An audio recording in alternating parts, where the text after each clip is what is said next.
Ankara'nın sisli caddeleri dedektif Bay M'yi karanlık bir cinayet aydınlatması için çağırıyordu. Soğuk pencereler ve gri tonlarla boyanmış binalar. Bu vakur sonbaharı Bay M hayatı boyunca unutamayacaktı. Olaylar Ankara'nın en eski ve en saygın saatçilerinden birinin ölümüyle başladı. Saatçi Hacı Ahmet Şarkoğlu, dünyaca ünlü antika saatlerin restorasyonu konusundaki yeteneğiyle tanınıyordu. En tanınmış koleksiyoncular, en nadide eserlerinin bakımı ve onarımı için kendisine gelirlerdi. Ancak bir sabah dükkanın içerisinde boğulmuş bir vaziyette bulundu. Cinayet anındaki görüntüler cesedin saatlerce süren bir işkenceye maruz kaldığını gösteriyordu. Dedektif Bay M, Hacı Ahmet Şarkoğlu'nun atölyesine ulaştığında emniyet ekipleri henüz ipuçlarını toplamaya başlamamıştı. Dükkana girdiğinde sandalyede eller arkadan bağlı bir şekilde duran cansız bedeni gördü. Yaklaştıkça cesedin kollarında, yüzünde ve bacaklarındaki kesikler belirginleşmişti. Böylesine bir nefret hangi insana yakışırdı? Acımasızca katledilmişti Hacı Ahmet Şarkoğlu. Bay M ilk olarak rafta duran antika saatlere odaklandı. Nizami şekilde dizilmiş olan bu saatlerden birkaçının olmadığını fark etti. Rafların hemen yanında bulunan küçük kapıdan eğilerek geçti ve atölyeye girdi. Burası Hacı Ahmet Şarkoğlu'nun restorasyon işlemlerini yaptığı yerdi.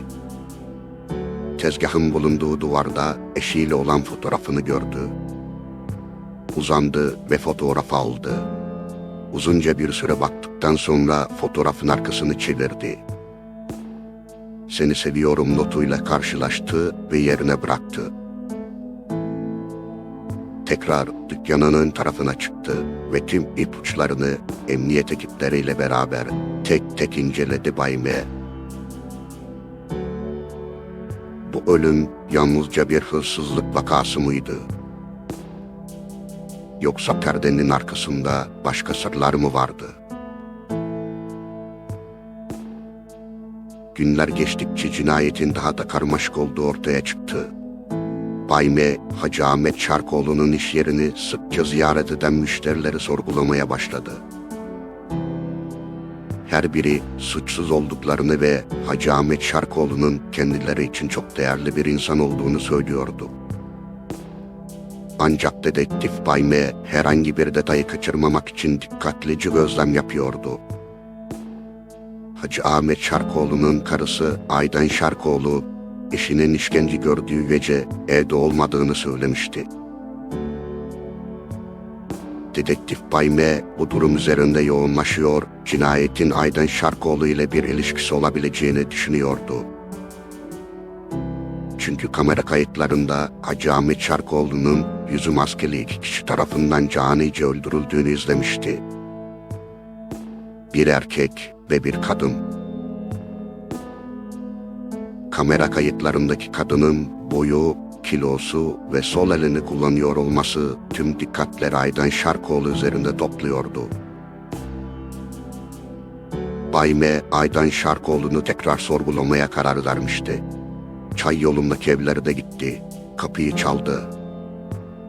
Aydan Şarkoğlu kapıyı açtı. Göz altları çıkmış, mental sağlığını kaybetmiş durumdaydı. Kapıyı açar açmaz ağlamaya başladı. Bay M kendisini sakinleştirdi. "Sormam gereken birkaç sorum var. Lütfen kendinizi toparlayın ve bana cevap verin" dedi.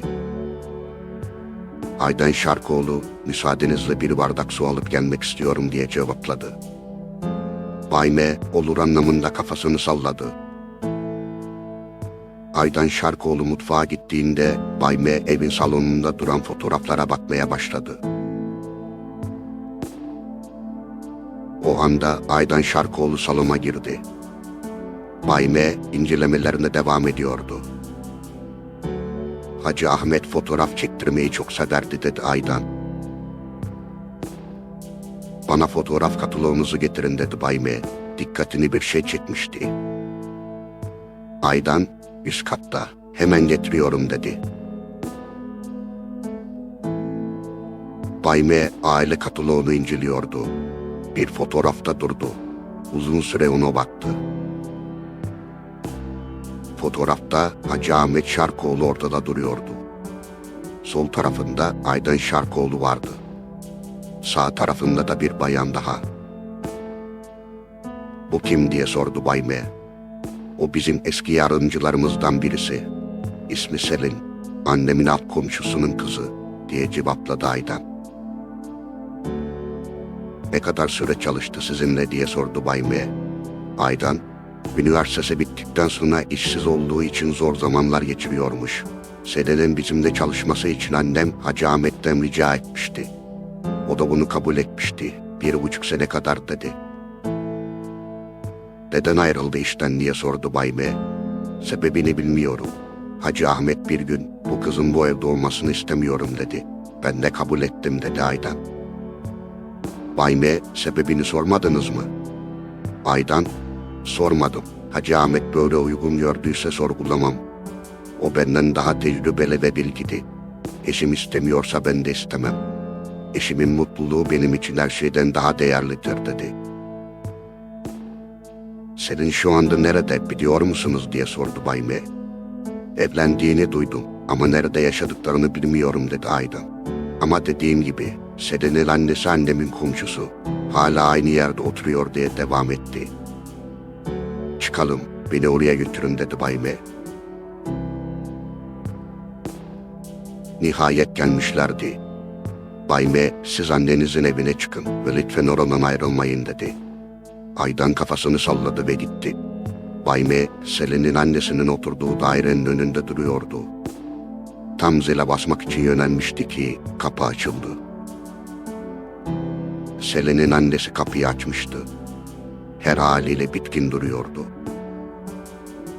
"Kimsiniz?" dedi. "Ben dedektif Bay M. Size sormam gereken sorularım var hanımefendi." İçeriği gösterdi yaşlı kadın. Bay M. içeriye girdi. "Fazla zamanınızı almayacağım. Selin'in son zamanlarda çekilmiş bir fotoğrafını görebilir miyim?" dedi. Hemen salona yöneldi yaşlı kadın. "Buyurun," dedi ve fotoğrafı uzattı. 15 gün önce çekildi bir fotoğraf. Bay M. bir süre fotoğrafı inceledi. Yaşlı kadın, "Kızım eskiden daha güzeldi. Ne kadar yalvardıysam da beni dinlemedi. Kendisine sayısız estetik yaptırdı," dedi. "Anlıyorum," dedi Bay M. ve devam etti. "Selin şu an nerede biliyor musunuz?" Yaşlı kadın bir şeylerin ters gittiğini anlamıştı. Kızına zarar gelmesinden korkuyordu. "Kızımın hiçbir suçu yok. Her şey o kumarbaz kocası yüzünden oldu," dedi. Bay M. "Haklısınız. Ben de sizin gibi düşünüyorum. Ama bana yardım etmeniz gerekiyor," dedi. Yaşlı kadın ağlamaya başladı. "Lütfen yavrumu o adamdan kurtarın," dedi. Bay M. sakinliğini koruyordu. "Selin'le eşi nerede? Lütfen söyleyin," dedi. "Bu akşam. Kıbrıs," dedi yaşlı kadın ve daha fazla dayanamadı. Oracıkta bayıldı. Bay M. önce sağlık ekiplerini arayıp yaşlı kadının evine çağırdı. Ardından emniyet ekiplerini aradı. Bay M. cinayetin işlendiği gecenin kamera kayıtlarında kadının biraz kambur olduğunu görmüştü. Tüm diğer ipuçları Aydan Şarkoğlu'nu işaret etse de Aydan Hanım'ın böyle bir rahatsızlığı yoktu. Hacı Ahmet Şarkoğlu'nun evindeki fotoğrafı gördüğünde ise artık Selin olduğundan neredeyse emindi. Boyu ve kilosu Aydan Hanım'la aynı sayılırdı. Yaşlı kadının evinde Selin'in son halini gördükten sonra artık bu cinayeti Selin'in ve suç ortağının işlediğinden emin olmuştu. Ancak sorması gereken soruları vardı. Bunca estetik ve Aydan Şarkoğlu'na benzeme çabası nedendi? Emniyet güçlerinin profesyonel bir operasyonla Esenboğa Havaalanı'nda yakaladığı Selin ve eşi sorgularında her şeyi itiraf etmişlerdi. Planlı ve kasten adam öldürmek suçlarından ömür boyu hapis cezası aldılar. Ancak Bay M'nin Selin'e sorması gereken sorular vardı. Neden Selin? Aydan Şarkoğlu'na benzeme çabanız neden? Selin derin bir nefes aldı. Üniversiteden yeni mezun olmuştum. Üniversite hayatım boyunca kendisi için her fedakarlığı yaptığım sevgilim beni terk etmişti. İş bulamıyordum ve kötü durumdaydım. Annem Aydan ablanın annesiyle konuşmuş ve beni işe aldılar.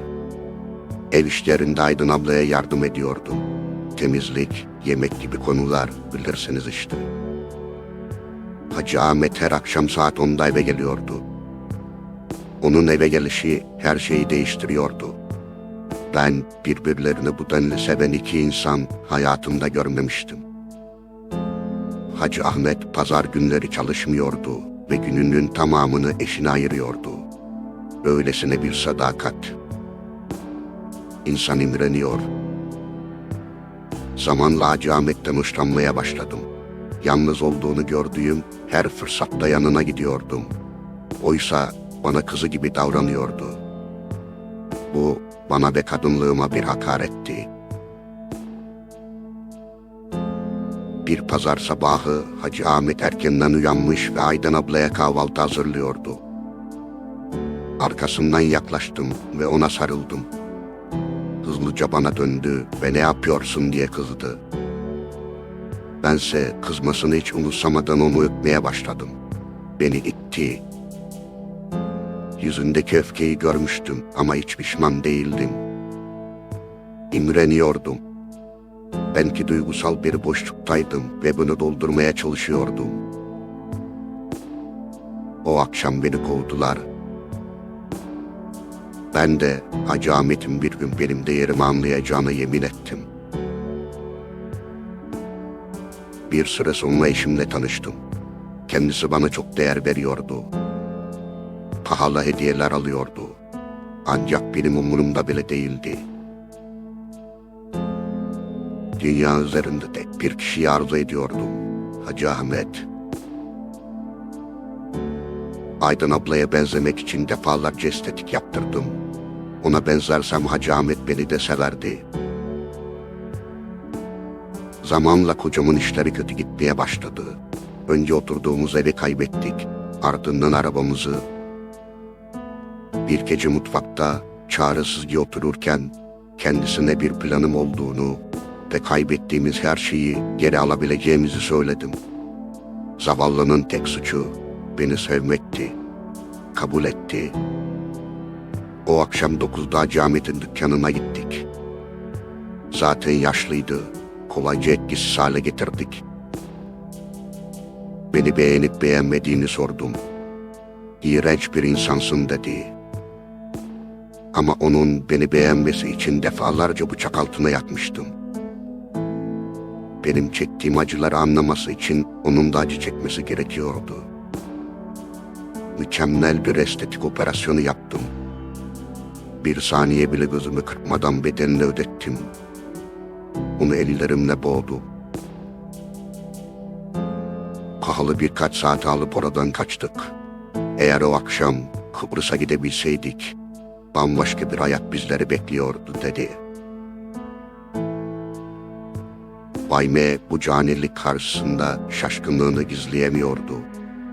Ve saplantılı insanların neler yapabileceği konusunda hayatı boyunca unutmayacağı bir tecrübe edinmişti. Ve Ankara'da kanlı saatler dosyası böylece kapandı.